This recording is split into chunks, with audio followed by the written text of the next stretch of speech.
Salut à tous, c'est vendredi, et ce vendredi, c'est Riff qui a bien vieilli.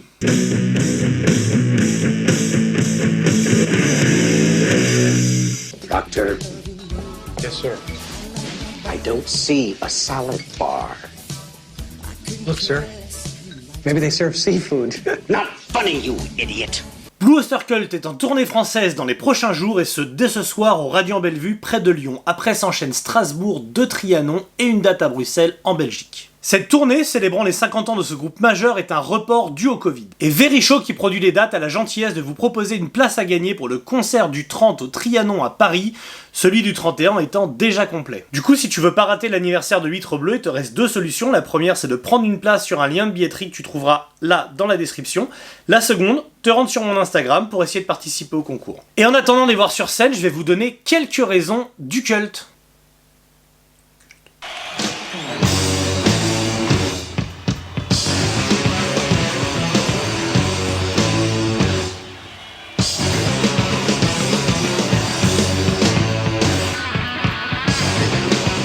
Blue Oyster Cult, groupe de pop ou de hard rock? Bah un peu les deux mon capitaine. Blue Oyster Cult est un drôle d'animal, on parle souvent d'ailleurs les concernant d'OVNI. Nommé initialement Soft White Underbelly, le groupe se destine à une carrière de pop rock blues psychédélique comme l'époque le demandait. Mais c'était sans compter sur la volonté d'un homme, cet homme, Sandy Pearlman, un journaliste rock, enfin un journaliste touche à tout, poète à ses heures perdues, qui d'ailleurs dès ses années universitaires se fait un peu d'argent de poche en organisant des concerts avec son pote et futur collègue Richard Melzer. Les deux compères seront par la suite engagés par le magazine Quo Daddy en 1967 et seront aux premières loges pour voir déferler arriver la nouvelle vague de hard rock venue d'Angleterre. Led Zeppelin bien sûr paraît hors de portée, mais Pearlman est fasciné par la rage populaire de Black Sabbath et se convainc qu'il pourra trouver pareil, voire meilleur aux États-Unis. Bon, meilleur que Sabbath c'est impossible, mais il va se retourner vers ce petit groupe de Long Island, Soft White Underbelly. Et Pearlman prend tout en main, du changement de personnel à l'esthétique du groupe. Il va d'ailleurs leur trouver un contrat discographique, d'abord avec Elektra mais qui va vite capoter, et par la suite avec Columbia Records. Columbia ravi avec ce groupe de pouvoir ferrailler avec Warner et son Sabbath, et Atlantic et son Zeppelin. Quand je dis que Pearlman prend tout en main, je veux dire tout. Vraiment tout, hein. Les musiciens, même bien après la mort de ce dernier, diront toujours que sans Pearlman, le groupe n'aurait jamais existé. Il essaye vraiment tout pour les années vers le succès, il leur propose de prendre des alias, ce qui dure pas longtemps, sauf pour Donald Rother qui garde son surnom, Bug Dharma. Les autres du coup ont pas voulu de surnom, pourtant le batteur, Albert Bouchard, et bientôt rejoint par son frère à la basse, Joe Bouchard, aurait peut-être dû prendre un alias, parce que il pouvait pas savoir, hein.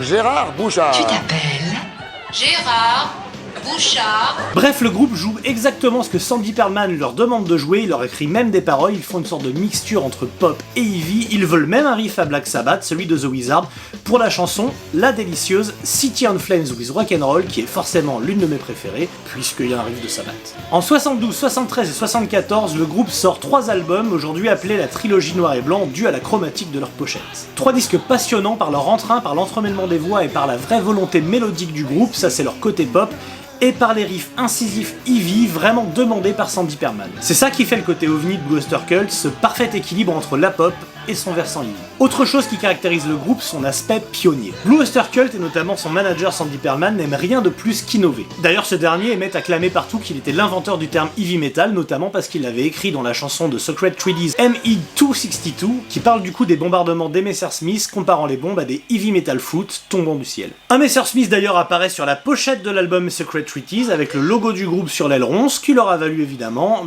des accusations de nazisme. Et ça c'est précurseur dans le heavy metal. D'ailleurs je sais pas si vous êtes penché sur cette pochette, mais moi je l'adore. Petit détail rigolo, déjà regardez qui conduit l'avion.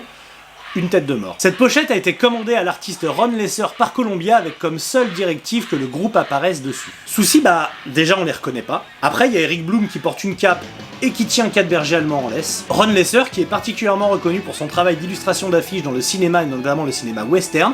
On lui doit par exemple l'affiche de L'Homme des Hautes Plaines de Clint Eastwood. Derrière il a décidé de mettre des pistoleros et sur l'échafaudage avec un affichage il a marqué Lopez. Ce qui nous amène à un autre grand moment d'humour français.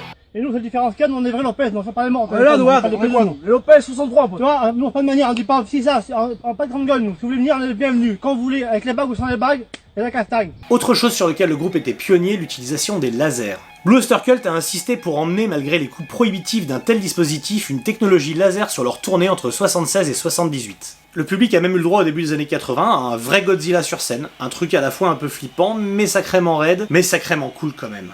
Et tant qu'on y est, parlons un peu de Godzilla, l'un des tubes du groupe et perso ma porte d'entrée vers l'univers de Blue Oyster Cult grâce à la reprise de Fu Manchu. J'adore cette reprise. Anecdote marrante, la chanson de Blue Oyster Cult n'apparaît pas dans la BO du film Godzilla de Roland Emmerich en 1998, parce que la prod a préféré une chanson de Puff Daddy qui sample Cashmere de Led Zeppelin, qui s'appelle Come With Me, et qui est, il faut que je le dise, je crois, ma première porte d'entrée vers l'univers de Led Zeppelin. Quasiment l'histoire d'un mec qui écoutait du hip-hop, qui a adoré le sample de Come With Me, qui a découvert que c'était Led Zeppelin, et badaboum le hard rock. En plus, c'est à peu près la seule chose dont je me souviens du film, avec Jean Reno qui se plaint du café américain.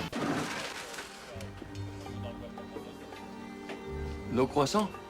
Non, monsieur.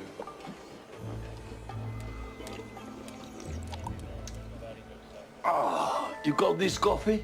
Blue Oyster Cult, vexé d'avoir été boudé par la prod du film, enregistra une version parodique de son tube Godzilla qu'il diffusera sur les radios au moment de la sortie du film.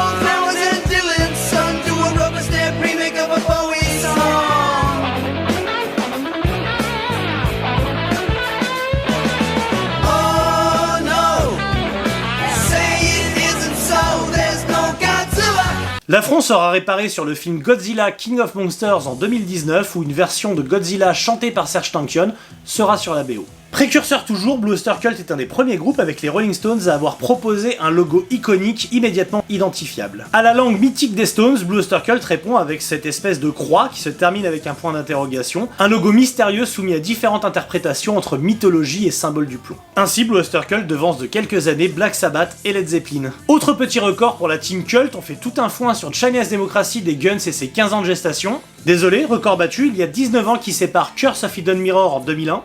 Je suis satisfait. Et de Symbol Remain, dernier album du groupe sorti en 2020. Prends ça, Axel. Et pour finir alors, quel est le meilleur album du groupe ?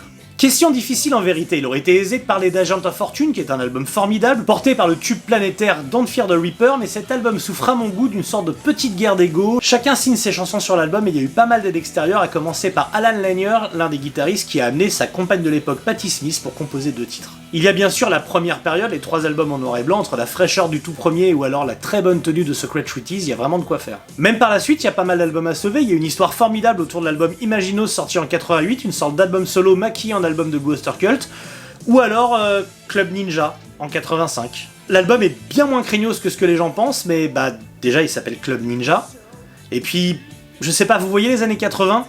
Elles sont toutes enfermées dedans. Toutes les années 80. Puis un jour, quand elles vont sortir, ça va nous faire tout drôle.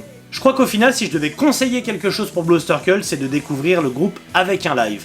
Évidemment, On Your Feet, On Your Knees, qui est mythique. Il y a aussi Some Enchanted Evenings, qui est très court, mais vraiment avec une énergie folle. Et puis il y a tout cela, en fait. Il y en a plein des biens. Perso, j'ai une petite affection pour le Kobo de Détroit 77, un album avec une énergie complètement dingue. Ma boule. Et puisqu'on parle de live, évidemment, le groupe passe en France là dans les prochains jours. Je vous rappelle le concours sur mon Instagram, n'hésitez pas à aller participer. En attendant, ne craignez ni la faucheuse ni Godzilla, et moi je vous dis à plus. J'aurais pu aussi leur parler du côté précurseur du groupe avec le punk, j'aurais pu parler de la tournée Black and Blue avec Black Sabbath, et il y a Eric Bloom aussi, un des premiers à avoir monté une Harley sur scène, notamment pour la reprise de Steppenwolf Born to Be Wild, quelques années avant Rob Halford.